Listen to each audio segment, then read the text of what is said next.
Hello, this is Joe Pryor of the virtualrealestateteam.com in Oklahoma City. It's March and I want to talk to you about current market conditions, which I typically do every month, to kind of give you an update of what's happening in Oklahoma City. And I really want to focus on a couple of things. First of all, most importantly, I want to focus on the energy business because, we associate Oklahoma and Texas, for instance, with the oil business, with natural gas. And so if you understand what's going on by going to your filling station to get some gas for your car and you see, wow, what are those prices? You obviously know that oil prices are down. The question is, how is that affecting us in Oklahoma City? And really the simple answer is not much. It's been business as usual. Real estate is still selling like crazy. People are still packing the malls in, buying Apple computers and clothes and everything else that they do.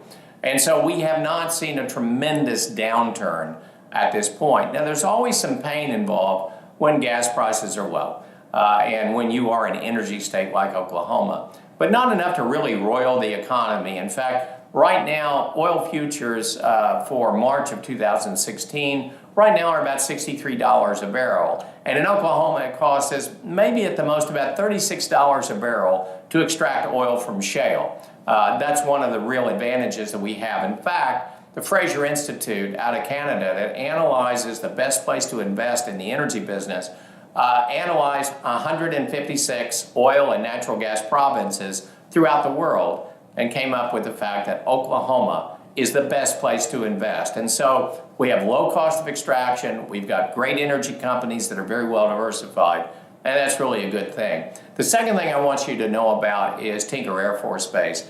Tinker, because the Base Closing Commission is now the largest Air Force base in the world, it repairs virtually everything.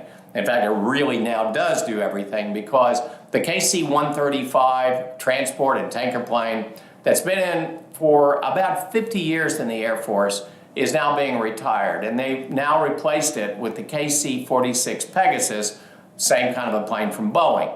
Now, here's the good news. The Air Force has just purchased a piece of land at Tinker.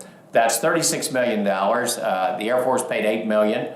Oklahoma City and Oklahoma County paid for the rest. That's when you're awash in money. You can do things like that. We're building for the Air Force a $500 million facility for repairs and rehab on the KC-46.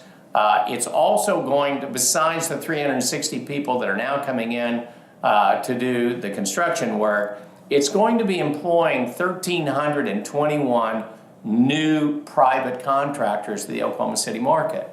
Now, these are private contractors, not military people, highly paid. This is what the Air Force does now in its privatization of repairs and rehab. And so these are high-paying jobs. This is just typical of what's going on in Oklahoma City. So we have good news in the energy business. Our oil companies are in great shape. Our places like Tinker Air Force Base are dramatically increasing. Our inventory levels are very, very low as they've been because we have a much greater demand than we have supply. And so the market conditions here are tight. They're great for sellers. They're great for the economy. Buyers, it's going to be a little bit harder to find that good deal for you, but we'll work hard for you. Oklahoma City is just flying right now as it's been for the last 5 years. This is Joe Pryor of the virtualrealestateteam.com in Oklahoma City, where we deliver traditional real estate values at the speed of technology.